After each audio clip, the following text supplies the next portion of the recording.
CCH Axcess Knowledge Coach is an assurance and attestation solution which is cloud-based.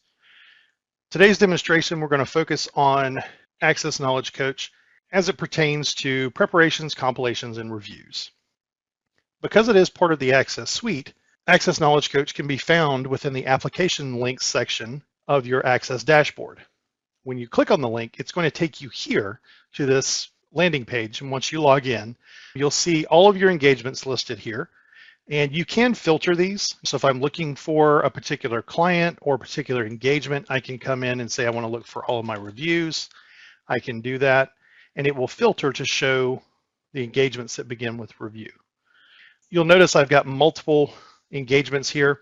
Now, because this is browser-based, what I'm able to do is I can right-click on any of these engagements, and I can open them in new tabs and new windows. That way, I can take advantage of having multiple monitors and have multiple forms or multiple engagements open at the same time. And that's what I've done here, is I've created a few tabs here to open up an engagement and also several work papers. So in my case, we're going to be looking at a review today as our primary engagement. And starting an engagement, really simple. You simply click on Start New Engagement, put in the client information, the year-end date, select what your starting title is. Axcess Knowledge Coach is organized by title. So whether it's compilation, review, preparation, and then by industry. We have the commercial title, we have CIRA, Common Interest Realty Associations, we have not-for-profit, construction, and dealerships. Primarily the one we're going to look at today is the commercial title. So we're going to go into this commercial review that I've set up. And initially, when you start an engagement, you always begin with the tailoring question work paper. And that's because the answers you provide here drive so many other things within the engagement. So we're going to start there. I'm going to go into the tailoring question form. You'll notice we have a purpose and instruction section at the top. We come down to the form, and we have a series of questions. Based on the answers to our questions will influence whether we need to bring in other forms or what information will flow to these other forms within the engagement. If you're curious about it and say, okay, well, how does this particular question influence other forms and other work papers? You'll see these little light bulbs throughout the work papers. And when you click on them, it brings up another pane over here to the right. In this case, because it's a question, it's going to show me the answer effects. So if I answer this question as yes, then on my overall review program, it's going to add a procedure. Now this brings up a good point. You'll notice the Knowledge Coach forms all have an alphabetic prefix and a numeric suffix. Part of our training, we go through and talk about kind of how to tell where these forms fall based on this indexing system. For example, here REV lets you know it's a review, and 101 tells me it's in the communication hub, kind of in these forms that I'll be updating throughout the engagement. So this is consistent whether we're in the review title, compilation, preparation title, that you will see these similar indexing all the way across. Now we go through and answer the questions. And because this is dynamic and interactive, if I make a change, right, if I come in here and say, okay, well, maybe the second question, I need to change this to yes. So I'll change that. You'll notice there's now a little red dot so I can submit my changes. With Axcess Knowledge Coach, because it is web-based, whenever I'm making changes but have not yet submitted, if I were to go back and look at my overall engagement, it will show me as the active user for this form. And there's a little padlock icon to let the other users know, so we can have multiple people in here working at the same time, lets them know that I'm currently making changes to this particular form. But as soon as I submit my changes, which I can do from anywhere, so out here in the engagement, I can click on Submit All Changes, and it will say, are you sure you want to do that? I'll click yes. As soon as I submit my changes, now I'm no longer the active user because I'm not making changes to the form. So someone else could open that form and begin editing it. Okay, so that's one big benefit of Axcess Knowledge Coach, is where it's browser-based, we're in the cloud, we can have multiple people in here working at the same time, and editing these forms as we go. So in our tailoring question, now that we've changed our answer, you'll notice we have this red message has come up to let us know that we have a missing Knowledge Coach form. These are called diagnostics, and you'll see them on the right-hand side. You'll see a little triangle there with an exclamation point and a number in a yellow circle to let you know how many diagnostics you have. Now, if I want to see all the diagnostics within a particular form, I can click on that button, and it will bring up the list of diagnostics, and we'll see this a few times. And I can also filter this to select what type of diagnostic I'm looking for. Now, in our case, you also see the diagnostic here.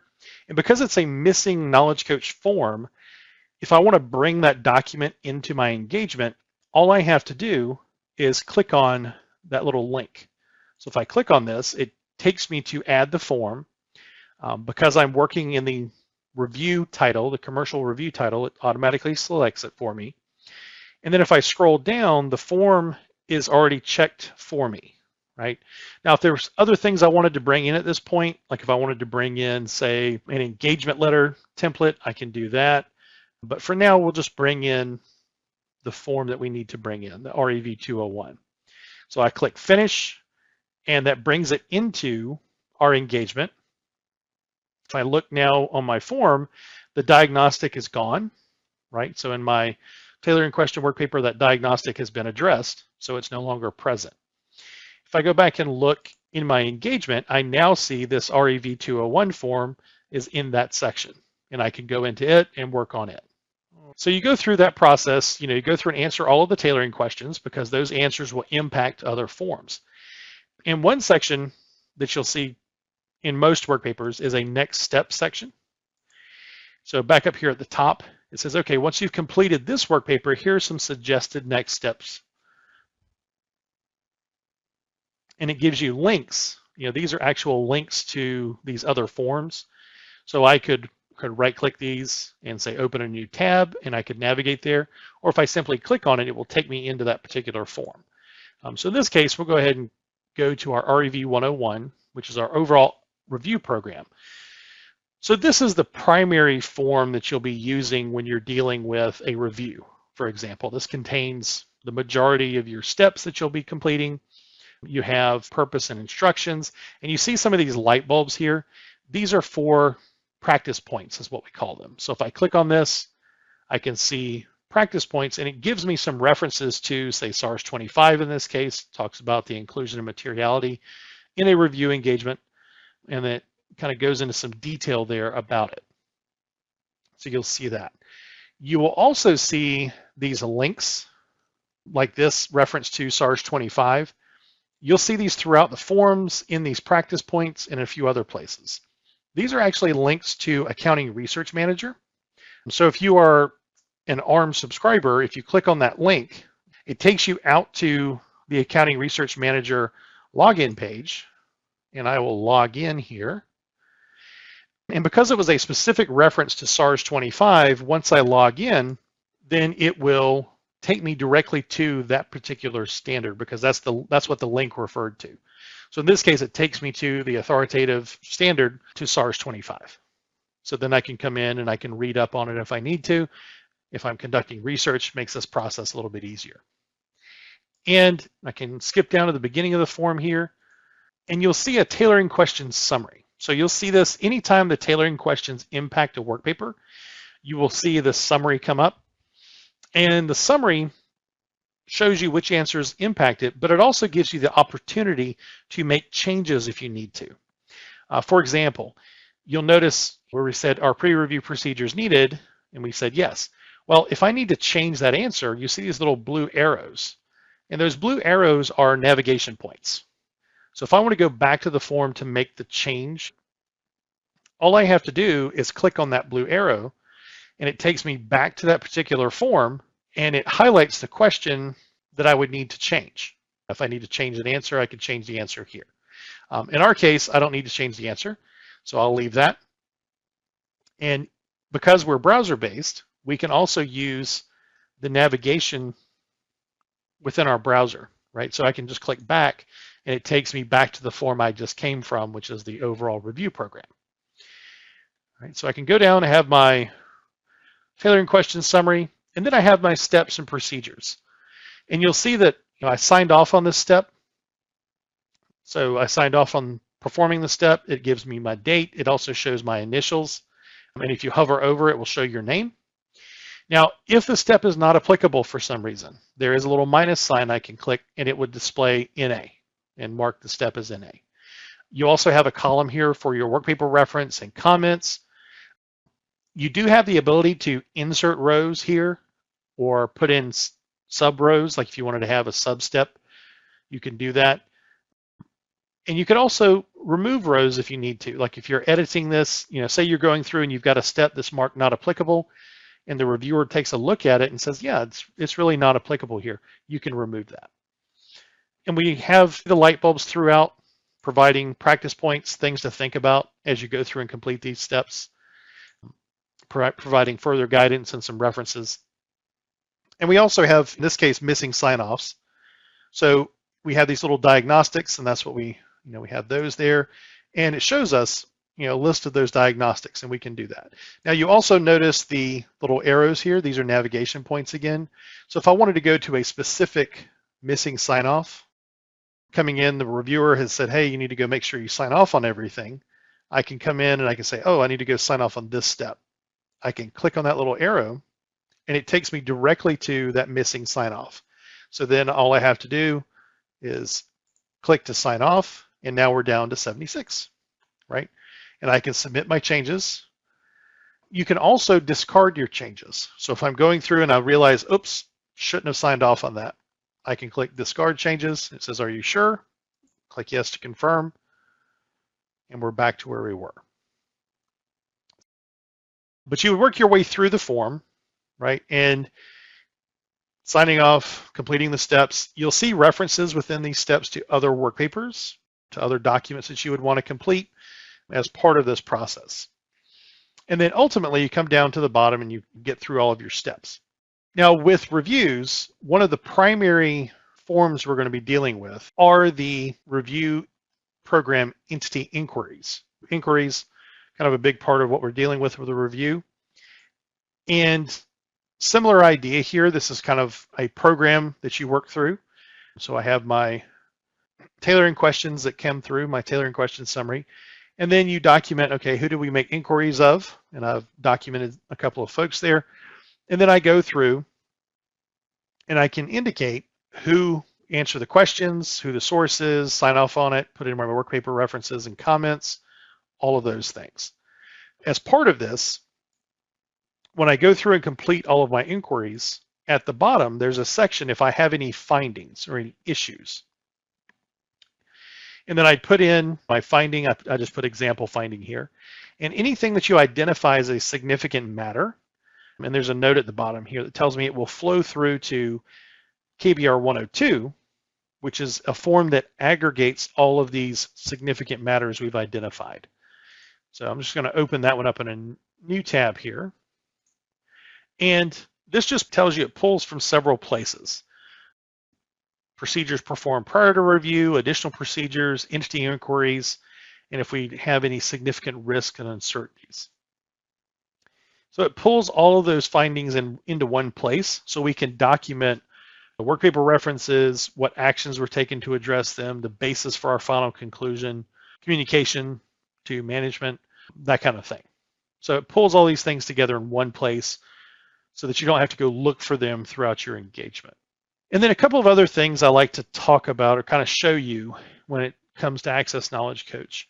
If you need to add forms, we saw the missing form link earlier and we used that. You also have the ability to come over here and add forms on the right-hand side. And when you click on it, it brings you into the selection. And this is where you would choose, what title are you working in? So in my case, I've got lots of titles. We've got compilations, preparations.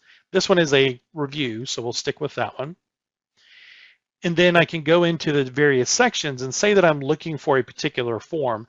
If only one copy of that form can exist in the engagement, it will already be grayed out if it's been selected. And I can go through and pick up anything I might need and then bring those in. You can select multiple forms if you want to. The other form I like to touch on is the disclosure checklist. That's probably one that most of us enjoy about as much as we do major dental work. So let me show you what our disclosure checklist looks like. It's a little bit different. And I say that because some of our competitors have just this long checklist. In our case, the checklist is interactive, it's dynamic, and we can go through and tailor it for this engagement. So we're not having to go through and answer a bunch of steps as NA. So we start off with some tailoring questions, right? We go through and answer our tailoring questions, and I've gone through and done that here. And it starts off with some general information, and then we get into basically the codification. I'm starting with ASC 205 and kind of working our way through. And the idea here is, for example, with liabilities, if I do not have all of these various liabilities, in my case, I only have debt, that's the only thing I have to select. And then what will happen is over on the left-hand side, when we get into the liabilities section, so there's a debt section, that's the only area that I have to worry about. I don't have all of these, the other 9 areas that are not applicable. So I can go to debt, I can see my questions and I can answer them yes, no, or NA, and I can also provide comments on the work papers. And we have the links here as well to Accounting Research Manager for research purposes. If I need to go take a look at ASC 470 1045-1, I can, and you'll see that. You will also see a little tab here to show what's changed. If there have been changes, it will show those changes, what's been added, all of that. The disclosure checklist, certainly something that makes your life a little bit easier when you can tailor it to the engagement you're working on. The other thing I wanted to mention, and this goes with any of our forms, is you can add notes. So if I want to add a note to a work paper or form, I can do that. So I can come in here and I can add a note, complete form. And once I've added the note, you'll see it'll say open, and someone can reply to it. If we're looking out in our engagement, then you'll see the note here, and it looks like 2 little speech bubbles. And you can click on it, and that would open the note, and you can go in and you can respond. And it will show that information. Then we can edit this if we need to. We can mark it as cleared. And we can also mark notes to roll forward. So if this is something that we would need for next time, we can mark it as something that needs to roll forward, like maybe a reminder about a transaction that took place, or maybe some accounts closed in the period, some type of process reminder so that we would know to remember that information. The other form I like to mention is the Accountant Report Finder. So we do have templates for accountant reports that we can use. What this report finder does is it has a series of tailoring questions that you answer, and I answered this one to show kind of how this works. And it will give a recommendation based on your answers. And this will add questions too, depending on how you answer them.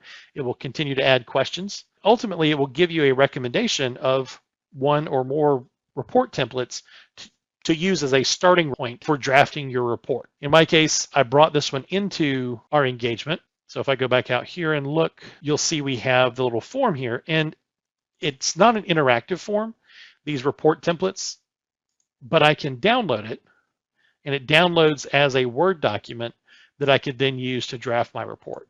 If I come up here, I can expand all, collapse all, and just show certain sections at a time if I want. Once you're finished, I complete my review, and I'm ready to lock it down. So how that works is out here. If I want to lock something down, I simply click on the little action buttons, and I have the ability to lock this particular engagement. I can see a history of who's locked it, when it's been locked, all of that. So that way I can lock the file, make sure no changes have happened, and that would show under the status that it's locked, so that when it's peer review time, I'd have those files there. The other thing you can do is you can also print all of these forms. So if you wanted to print them and have a PDF file of all of your programs that have been signed off and everything, you can do that. And I mentioned the different titles. For example, I've got a compilation here that I've set up, and I wanted to walk you through really quick, what would it look like setting up a new one? and then also walk you through the roll forward process so you see that. In our case, I'm just going to click on Start New Engagement, and I'd come in and choose my client. And just for fun, we'll call this a preparation. Now, of course, because it's a preparation, it's going to have very few work papers at all, but we'll call this a preparation with a 12/31 year end. And then we have our list of titles. Now, in this case, I'm going to come down and we'll just do a commercial preparation. So I'll select that and then click Continue. And immediately it takes me into the preparation and to that tailoring question work paper, because these are the questions I need to answer before I do anything else to make sure that I'm pulling in the correct forms that I need for my engagement. So I just wanted to show you how quick and easy it is to start one. We also have a feedback button up top, looks just like the little light bulbs we've been dealing with. And then we have the help function that kind of walk you through step by step how to perform all of the functions you've seen me go through today. And we do offer training for Axcess Knowledge Coach to get you up and going so that you know how the forms work and how everything interacts. Last little thing as we're wrapping up, I mentioned that you can lock an engagement. I also wanted to show you what happens when you roll it forward. When you click on it, you'll have the option here to roll it forward. Now you can also copy.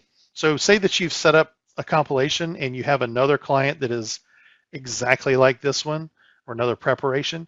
I can come over and I can hit copy. And as part of this, I can say, okay, well, this is actually going to be a different client. It's a preparation. And then I go to my options. You know, do I want to keep my notes, my form sign-offs if I need to? And then I can also keep my answers, right? So the things that I've tailored, such as my disclosure checklist, my preparation program, or anything else that I want to keep, I can do that. So I just like to mention that you can copy these engagements to kind of leverage the work you've already done so you're not having to repeat it. You would still need to go in and put your sign-offs in, but you'd have the steps and disclosures and everything selected already. And then the other piece, the roll forward portion, when you're rolling forward for the next period, and then my period end date goes forward one period. It assumes 1 year, but I can change that if I need to. So then I can go next. I have roll forward options when it comes to the work papers. So I can say, okay, I want to replace this with the updated content version if it's available. Those titles are updated once a year to get the major updates. As soon as it's available, we can do that to update it. But then all I would do is click roll forward and it would go into creating the new engagement. So I'll just roll it forward so you can see that. And you'll see the 2022 engagement is then available for us. So there we go. So there's my 22 preparation. I could go ahead and start on that. That is Axcess Knowledge Coach. Today we focused on the preparations, compilations, reviews. Similar methodology with them, you know, the data flow between the different forms. Of course, reviews have the most number of work papers, and then we have compilations with fewer work papers, and then of course preparations have the least. If you have any questions, please reach out to your solutions consultant and they'll be happy to provide those answers, and hope you have a great day.